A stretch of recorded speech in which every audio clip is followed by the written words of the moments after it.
5 years ago today, the Tragically Hip played their final ever show in their hometown of Kingston, Ontario, and I actually made a video on that show a few months ago. I'm not sure exactly when, and it's just wonderful. I mean, it's super sad, but it is a fantastic show.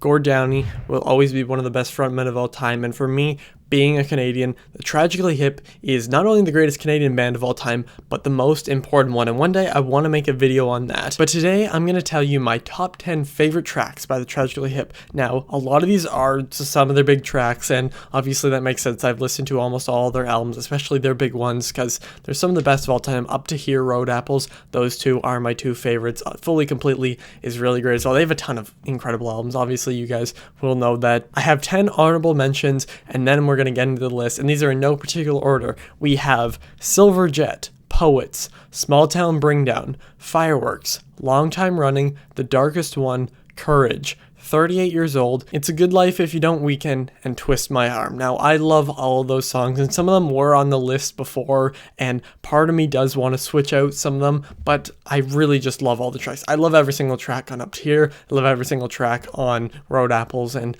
a bunch of their albums are fantastic, as I said, but let's get into this list. Coming in at number 10 is one of their most iconic songs, and that is 50 Mission Cap. And this one is so important when it comes to Canadians because it tells the story of a hockey player and how he disappeared and died and everything. I think it's a fantastic song. You put it on any Canadian party, and if the people there are over like the age of 30, they'll probably know it. A lot of people who are teenagers will recognize the song. They might not know it by name. This is easily one of the Hip's most iconic songs for a reason. Coming in number 9 is Little Bones. Now, Little Bones, I kind of went back and forth. This one and 50 Mission Cap. Little Bones is one of the most fun Hip songs to sing along to. It is so awesome. Watching it in concert is also really great, whether you go back to the 90s, whether you look at their 2016 show, anything like that. The energy in this song is almost unmatched. It's one of my favorite songs by them that really kind of gets you hyped up, and I didn't even know the lyrics for a long time. I didn't really get them. I couldn't understand them, but now I do, and it's definitely a different song, but I really love it. Coming in number 8 is probably their most iconic song. Yes, you know it. It's Ahead by a Century. The second those opening chords play, you know exactly what the song is. Every single person could sing it. That chorus is just perfect. It just is. It's one of my favorite choruses of all time. It's one that you can have an entire stadium singing, and they'll know all the words. If you play this in any Canadian bar, anything, all the people in there will probably know all the words. This is one of my favorite songs to play on guitar.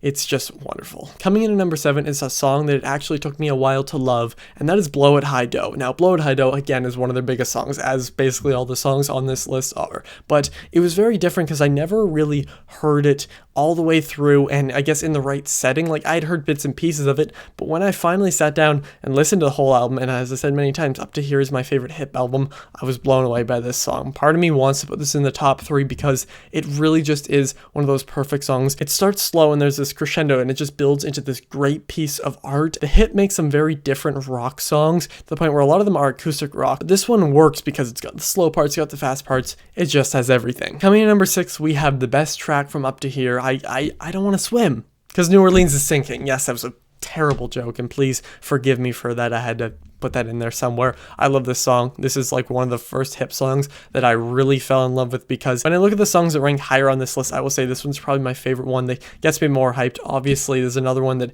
everyone knows, those opening few notes, every Canadian, I should say, the smarter ones. And Gord's vocal performance here is just amazing. The way he says swim, the way he adds emphasis to other words, I think that's the proper way to say it. Like most of their songs, he enunciates some words more so than others, and it really works here. As I said, it's one of the most iconic Hip songs. It's another one you play at a bar, everyone will be singing it. Now bringing us into the top 5 is my favorite track from Fully Completely, and that is Wheat Kings. Wheat Kings is just one of the most beautiful songs I've ever heard. That acoustic opening is unbeatable. It's one of my favorites of all time. This song is slowed down, yet it works every single time. I've probably heard this song well over 50 times, and it never gets old. That's how I feel about all the songs on this list and the honorable mentions. It really, really works, and yes, the album art cover is a bit different here. If you haven't looked that up, I suggest doing that. Again, with the choruses, you really cannot beat the Hip. Wheat Kings and Pretty Things, like, it's just amazing. The story this one tells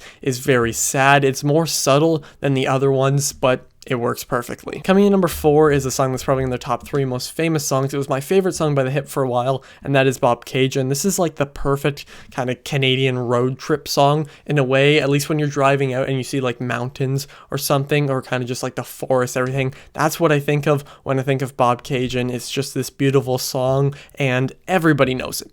Every single Hip fan, every single Canadian will recognize this song whether they've actually put it on a playlist or not. This is one of my favorite songs when it comes to Gord. As I said, he's one of my favorite frontmen. I recently got this shirt, which I really love. It has him and then his signature at the bottom here. You can't really see it, and it's just simplistic, and it really reminds me of why I love Gord, and that's how this song makes me feel. Every single time I listen to it, I get a little sad because I miss Gord, but it's beautiful. Bringing us onto the podium and taking home the bronze medal is Fiddlers Green. Now, Fiddlers Green is one of the most sad songs I've ever heard, and I'm being completely genuine in this video. This song means so much to me, and I have chills even thinking about it. You can't see it now. I know I say that in a lot of videos. This song is utterly perfect in every single way. This is probably my favorite song when it comes to Gord Downie especially, but it's just the simplistic melody of this song that makes it work, and the lyrics are some of my favorites of all time. This song never fails to get me emotional because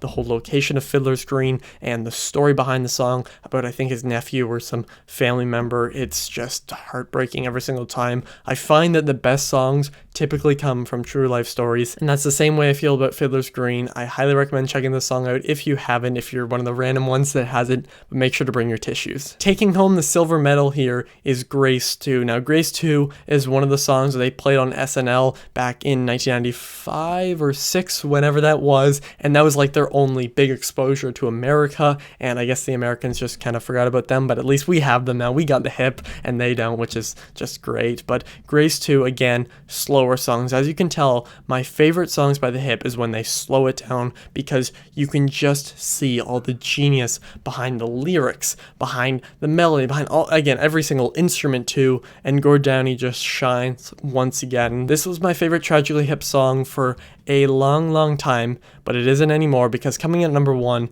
is not only my favorite Hip song, but one of my like top 10, top 15 songs of all time, and that is Nautical Disaster. Obviously coming from the same album and the other song they played on SNL, Nautical Disaster tells an insanely sad story in the most interesting way possible. It's a very slow song, and it just opens with some very quiet guitar, and then Gord sings a line, "I had this dream," and it just kind of explodes from there, not in the way that you would expect. It's a slower song, and it builds in parts and gets more intense, but because of the story it tells, again, the Hip in their stories is just perfect. It's just so emotional, and I have the lyrics over there in my room, I think right beside, I think maybe the Grace 2 lyrics, and I read them almost every single day, because this thing, like as a poem, works perfectly, as a song works perfectly. I feel like even as a short film would work perfectly. Yes, I've said perfect a lot talking about this song, but it genuinely is one of the best songs of all time. But I want to know what your favorite songs by the Hip are. Who's your favorite member? I feel like a lot of people will say Gord Downie. He is mine. I mean, come on. He's just done so many great things with the Hip and his solo career. I reacted to The Secret Path. I've reacted to maybe 1 or 2 of the Hip songs months and months ago. I reviewed Saskadelphia when it came out. And thank you all for watching. Tell me your favorite song and favorite album down below. I'll see you guys next time. Over and out. Rest in peace, Gord.